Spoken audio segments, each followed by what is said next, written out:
Bonjour à toi cher spectateur, et aujourd'hui parlons du film Une femme douce de Sergueï Loznitsa qui était en compétition au dernier festival de Cannes.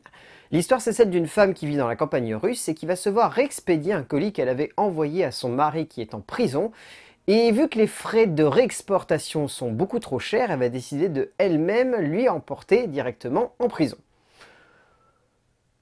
Je pourrais vous en dire plus en fait, parce que le film dure 2h20, mais bon, ça servira un peu à rien, parce que on pourrait résumer le film à la déambulation d'une jeune femme dans un village entourant une prison.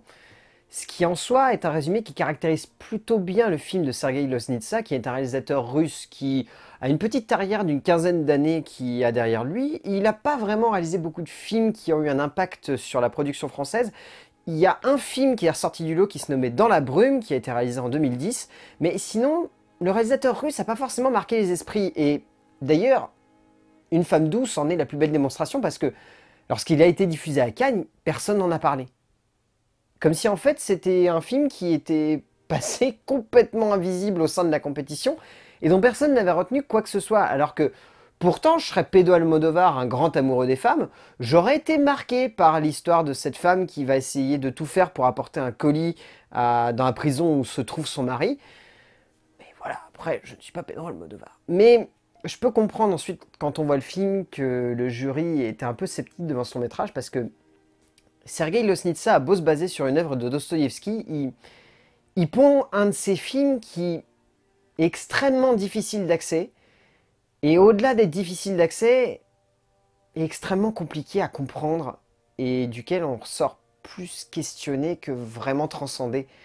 En fait, c'est le genre de long métrage duquel il y a quelque chose qui se dégage, mais on n'a pas la sensation que c'est une émotion. On a la sensation que c'est simplement une sorte d'immersion qui a réussi à nous prendre, mais pas totalement à nous transcender. Et ça nous bloque quand même pas mal devant ce genre de long métrage dans lequel on devrait se sentir impliqué.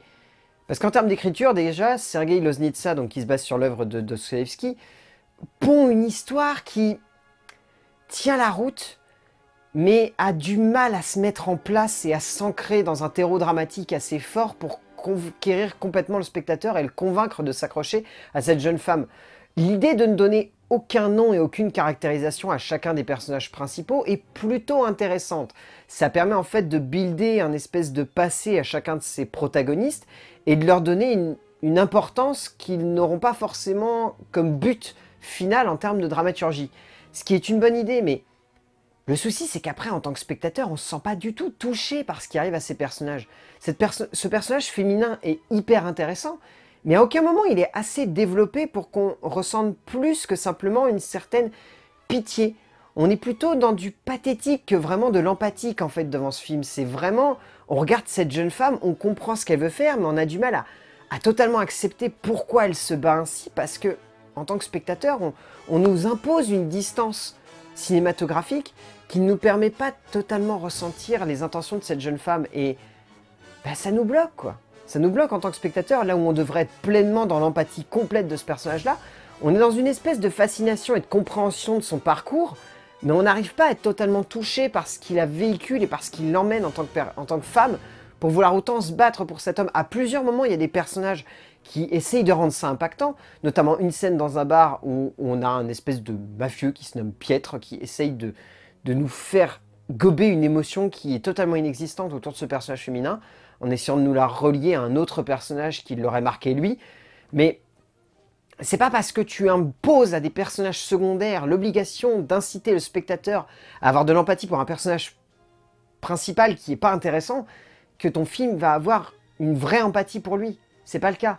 Et je crois qu'Une femme douce en est la plus belle démonstration. Et ça se ressent aussi dans la mise en scène de Sergueï Loznitsa, parce que il y a une idée, il y a un parti pris. Ce parti pris d'être en 2.45, je crois, le format, parce que les bandes au-dessus et en dessous de l'écran sont un petit peu plus marquées, ça permet un graphisme qui a une qualité particulière et qui ainsi réduit le champ de vision du spectateur.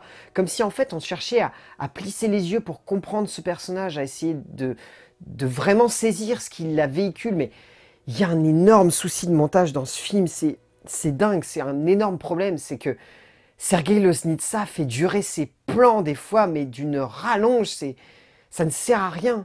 Le plan d'intro en est la plus belle démonstration. Le premier plan, c'est un bus qui arrive, qui dépose cette femme, et cette femme qui va parcourir un champ pour sortir de l'écran, et ce bus également. Et le plan dure 20 secondes après. 20 secondes où il se passe rien. Et on a ça au moins une vingtaine, voire trentaine de fois dans le film. Des plans où la caméra reste figée, là où il n'y a plus aucun personnage. Et ok, c'est pour renforcer un espèce d'hyper-réalisme dans le sens où si une femme va marcher dans un champ, on va la montrer parcourir tout le champ jusqu'à ce qu'elle arrive à sa maison. Et c'est là qu'on va amener la coupe de montage. Mais le montage, ça sert aussi à ça. Parce que le souci, c'est qu'une coupe de montage, c'est pas une coupe réaliste. C'est une coupe qu'on doit faire gober pour quelque chose de réaliste. Et on a la sensation que Sergei Loznitsa, il n'a pas compris ça. Et il y a plein de petits trucs comme ça en termes de scénographie, mais dans l'ensemble, le graphisme est intéressant, mais il fait beaucoup trop autoriste poussé à l'extrême. Et genre, ça devient vraiment dérangeant parce que les cinémas d'auteur, ils s'obligent tellement à faire ça, à faire des plans à rallonge pour rien, des fois que ça bloque vraiment le spectateur.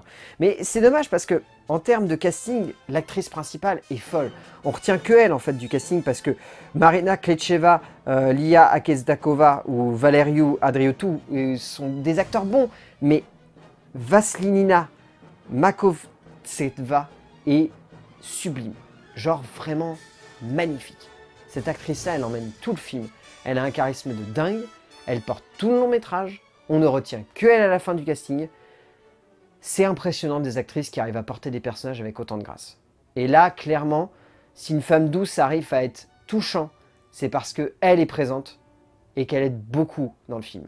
Parce qu'au-delà de ça, Une femme douce, c'est clairement un film d'auteur poussé à l'extrême, qui a des thématiques intéressantes, qui a un parti pris graphique fascinant, mais qui a des émotions pas assez poussées pour réussir à nous transcender, et qui surtout use de techniques de montage et de techniques de cinématographie qui sont beaucoup trop lourdes en termes de réflexion et de compréhension cinématographique. Mais en soi, Une femme douce de Sergei Loznitsa, si vous avez envie de le voir, pourquoi pas. C'est un film qui est intéressant, qui a de jolies thématiques, qui est enveloppé dans un joli packaging graphique, mais ça va pas plus loin que ça, malheureusement. A plus.